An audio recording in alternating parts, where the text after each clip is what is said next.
yeah. Oh, I am digging this, man.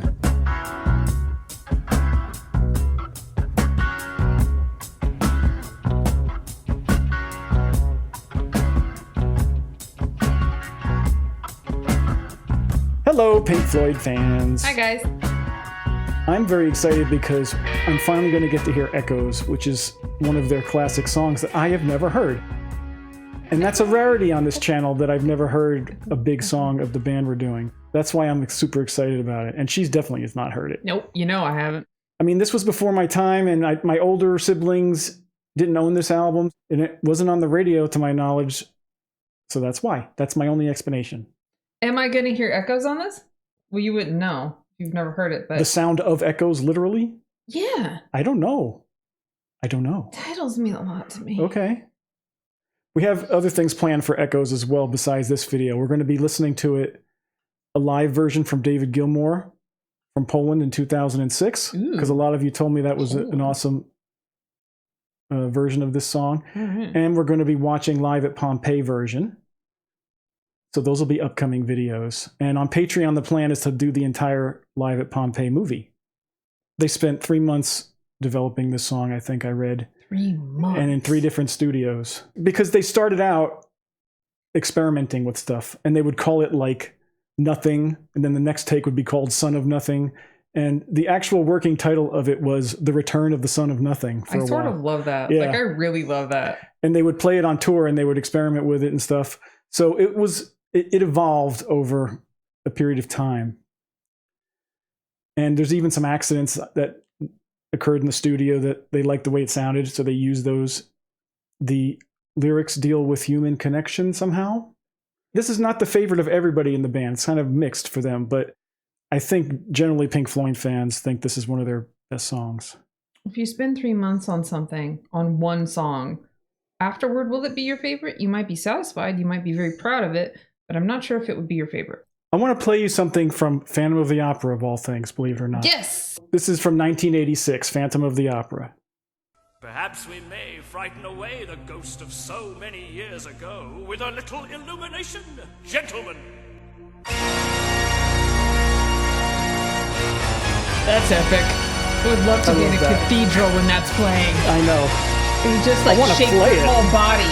I want somebody to let me play this on the organ. I'll be the organ. You be the...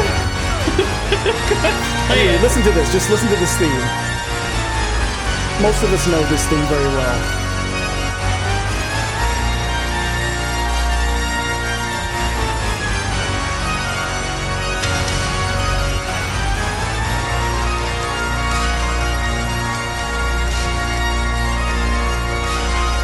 We're going to see how it compares to riffs we may hear in Echoes. So in this video, we're using the stereo mix, and that's what we're listening to. If you have a surround sound system and you would like to listen along in surround sound, then the link's in the description. Switch over to that video. It's the same reaction, but you can listen in surround sound. And we're also doing something different in this video, which we never did. A lot of you have commented, and I agree to somewhat, like listening to certain Pink Floyd songs, you have to be like sitting alone in the dark, even maybe with headphones on. So for this video, we're going to be wearing the big headphones and being in separate places.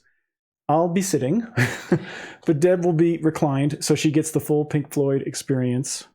And we'll see how that works out for this video. Maybe as it was meant to be. I don't know. I mean, ideally, I'd like to be in a deprivation tank floating while listening, but that ain't going to happen. So best case scenario. All right, let's get into it. I'm excited. Echoes. Echoes. Side 2 of Meddle. There better be echoes.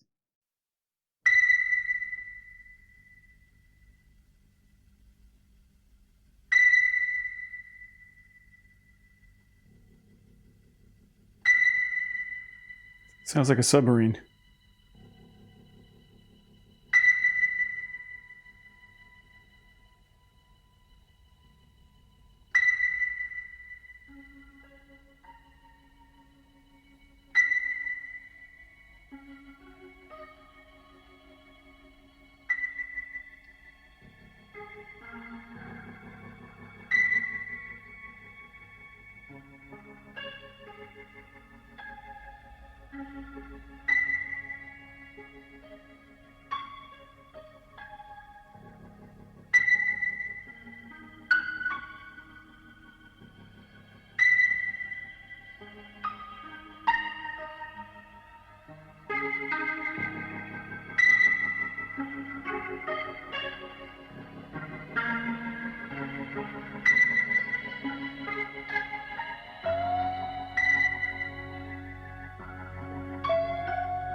Love the mood.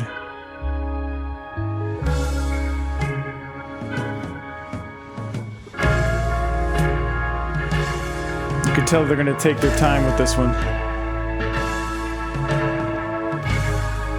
And indulge.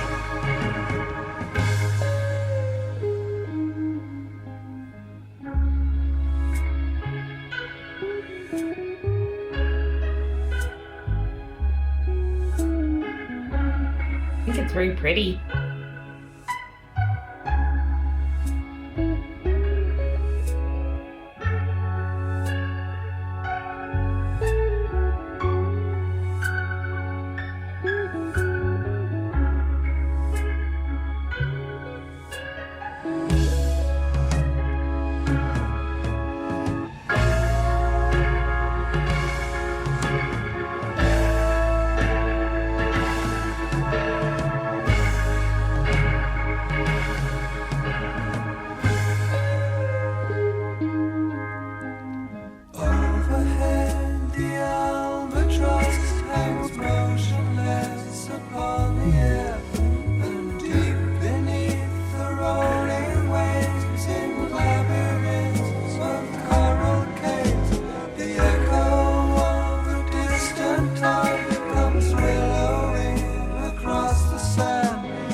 There's the Phantom of the Opera theme.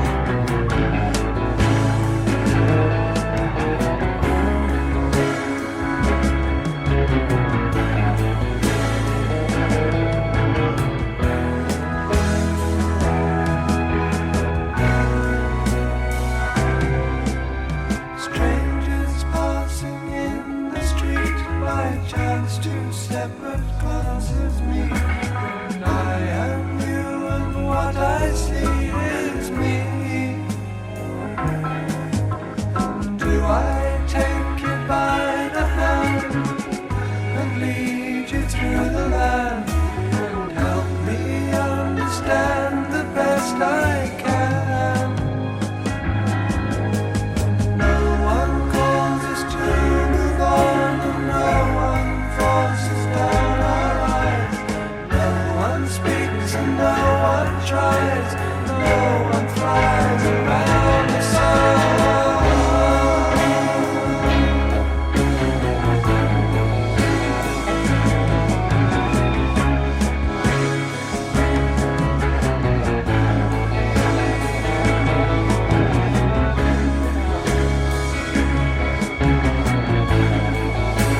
Loving it, man.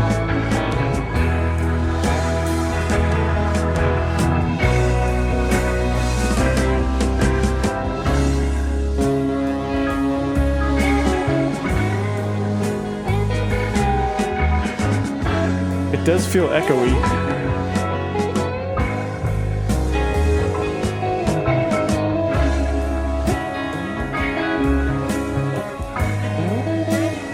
This thing's coming at you from all directions.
yeah.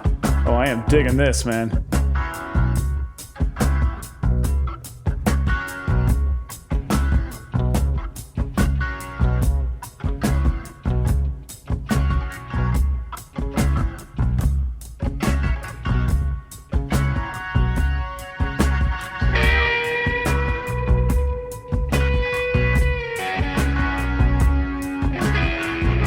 I'm getting the chills.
Very echoey, very whale sound.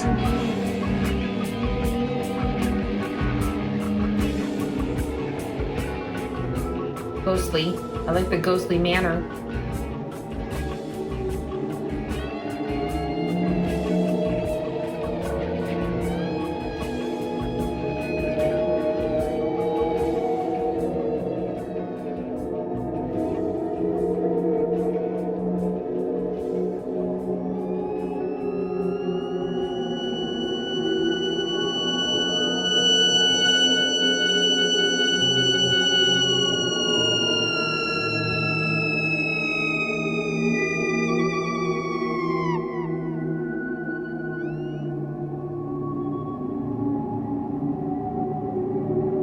Quite the change in mood.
This is creepy, even with the lights on.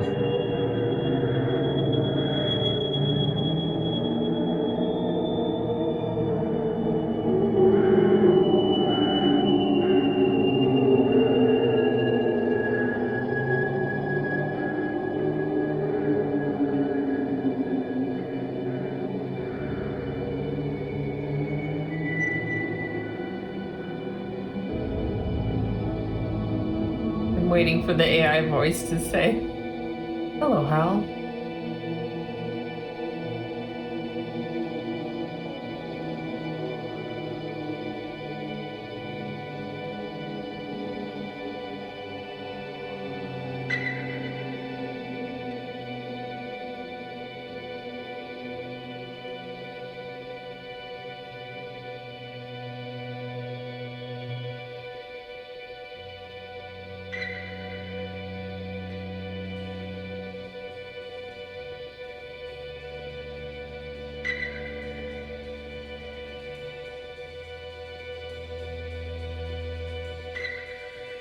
I think it's a piano being fed through a Leslie. That ping.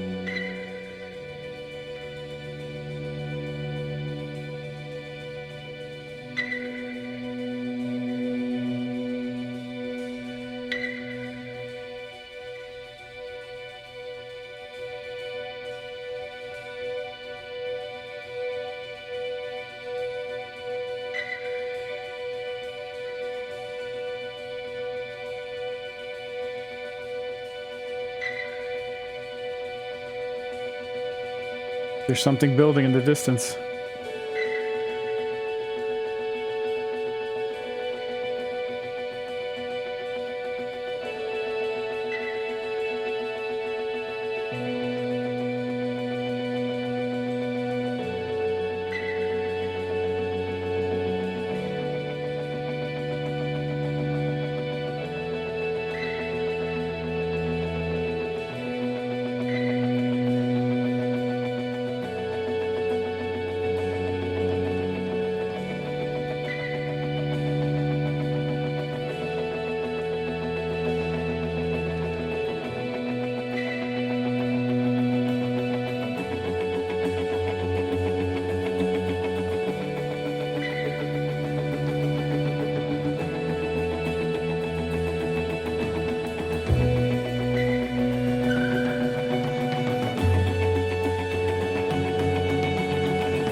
Nice.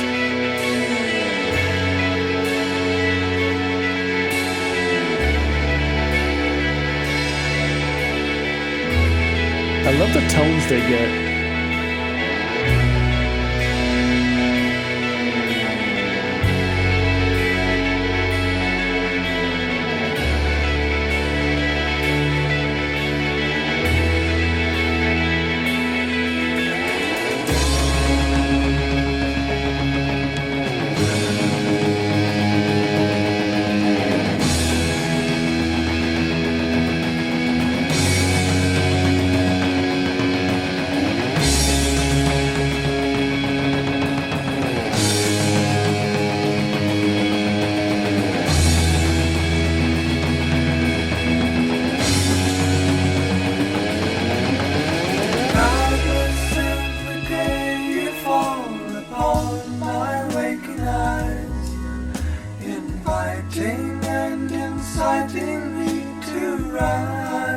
Are they singing through Leslie's as well? And through the window in the wall comes streaming in on sunlight wings a million bright ambassadors of morning.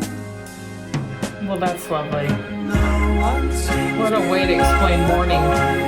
No one makes me close my eyes. So I throw the windows wide and call to you across the sky.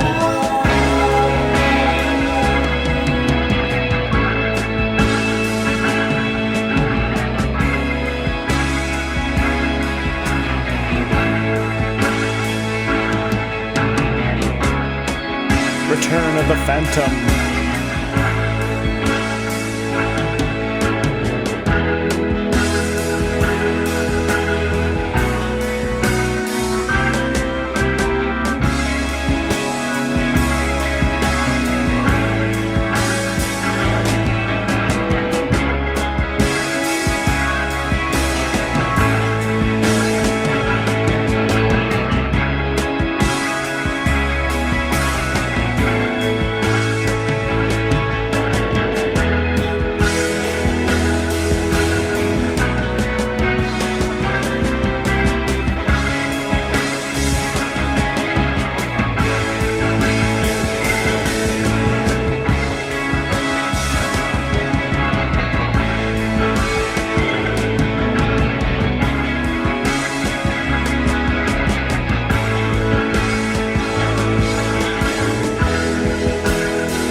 That was cool.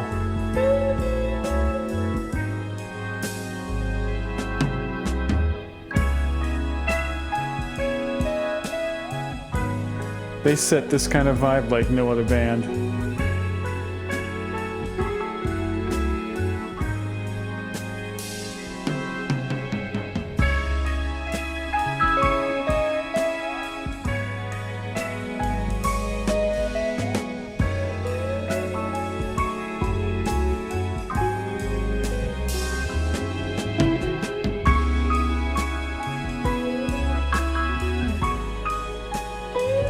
Gilmour and Wright's back and forth is fantastic.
Wow, you could see why that took 3 months.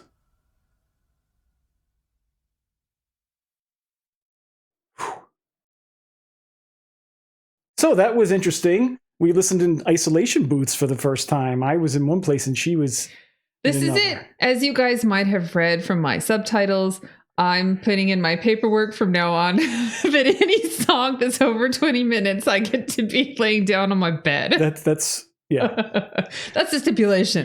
I'm embarrassed to say I've never heard that song before. But where would you hear it if you didn't own the album, or if an older At a sibling concert. didn't own an album? If you happen to go to a Pink If you Floyd happen concert to and they go to happen a to play Echoes, if an older person didn't point you to it, you never would have heard it because it wasn't on the radio. It's too long. Hey, what did you think when you heard those pings? What image came to your mind? I liked the pings. They're very ominous. It sounded like the submarine Yes, stuff. yes, but it's too high pitched, I thought, for sonar. Oh, but that's what it made me think of. It made me think of that too, but high pitched. Oh, In a okay. way. Do you think Andrew Lloyd Webber ripped off Pink Floyd? Interesting, because I don't know who came first. Pink Floyd came first. Oh, then he totally did. Yeah. It's an inspiration. It's not a complete ripoff. Okay. Well, Like, Roger for Waters instance- thought it was a complete ripoff. He actually no. considered suing Andrew Lloyd Webber, and then he said, Forget about it. yeah. I think he wrote like a get back, a revenge song later. Cool. Do you own that? Do you own every little line cliche that exists in the world? I mean, you can't really get too upset about it, but he probably could have won an out of case settlement for that. He probably could have.